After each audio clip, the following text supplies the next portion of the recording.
local, etcétera, que los movimientos sociales siempre estén presionando desde abajo a ese partido que está en el poder, al Estado. Y siempre están presionando con sus intereses y con sus proyectos populares. Entonces, movimientos sociales independientes que pueden apoyar al partido político, pero no subordinan sus proyectos al partido político mediante el verticalismo. Pero el otro extremo es el horizontalismo, que lo vimos en Argentina. Vimos que como se cortó todo el movimiento popular en Argentina por horizontalismo, y un poco de zapatismo aquí, pero no quiero entrar ahí en discusión. Horizontalismo dice, bueno, aquí abajo vamos a transformar el mundo desde abajo, horizontal, nada de partido político, nada de apuntar hacia el Estado, nada de participación electoral, etc. Entonces, ni horizontalismo, ni verticalismo. O sea, un nuevo modelo de lucha revolucionaria. Sería el quinto planteamiento. El sexto, bueno, el sexto va incluido aquí un poco, ya hablé mucho, no voy a pasar al sexto, simplemente voy a decir que hay que redefinir una relación tripartida entre Estado, partido, movimientos sociales. Hay que reconcebir esas relaciones tripartidas ahí. El séptimo planteamiento es que necesitamos, y bueno, los tenemos, pero hay que multiplicar en muchas veces. Intelectuales orgánicos, tenemos que resucitar, rescatar y resucitar el pensamiento crítico y los conocimientos colectivos.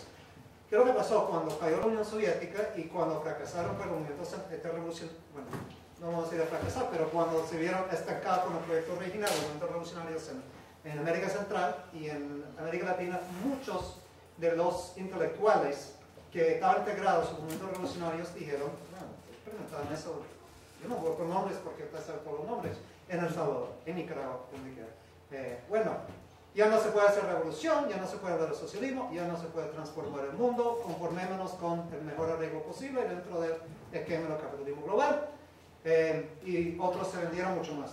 Pero entonces, los movimientos populares y los partidos y los movimientos revolucionarios perdieron un montón de intelectuales orgánicos y no se transforma el mundo sin esa relación de movimientos sociales, de masa y de intelectuales orgánicos. Entonces, el séptimo planteamiento es hacer el esfuerzo para rescatar el pensamiento crítico y los conocimientos colectivos. Acordémonos también que si el intelectual tenga conocimientos, en realidad no son suyos. No son suyos. Los adquiere porque hay otra gente que está sembrando comida y haciéndole su ropa y trabajando mientras puede adquirir conocimientos del mundo y pensar a nivel de teoría para después devolver esos conocimientos colectivos al pueblo mediante la praxis.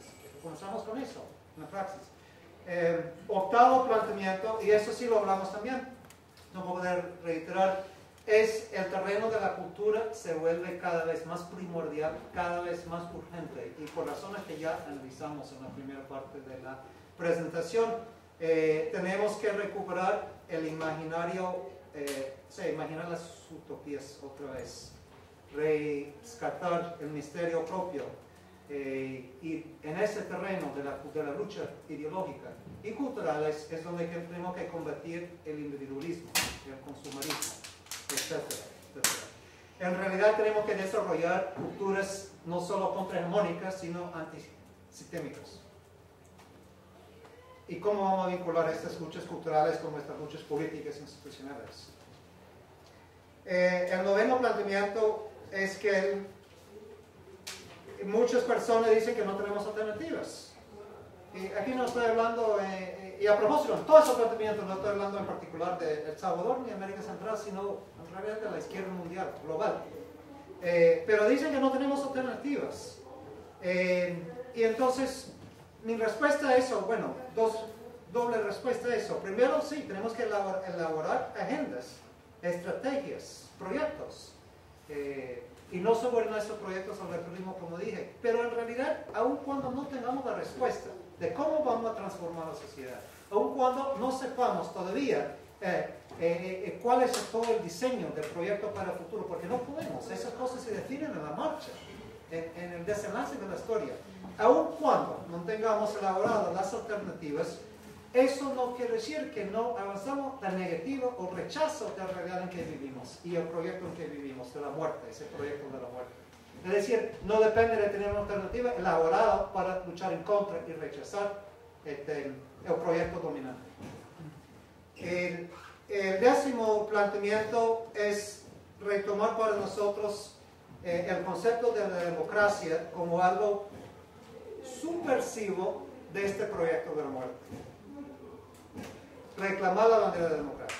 Mencioné un poco de eso en la presentación, pero tuve que pasar muy rápido, muy por encima de lo que pasó a nivel global con la inteligencia transnacional.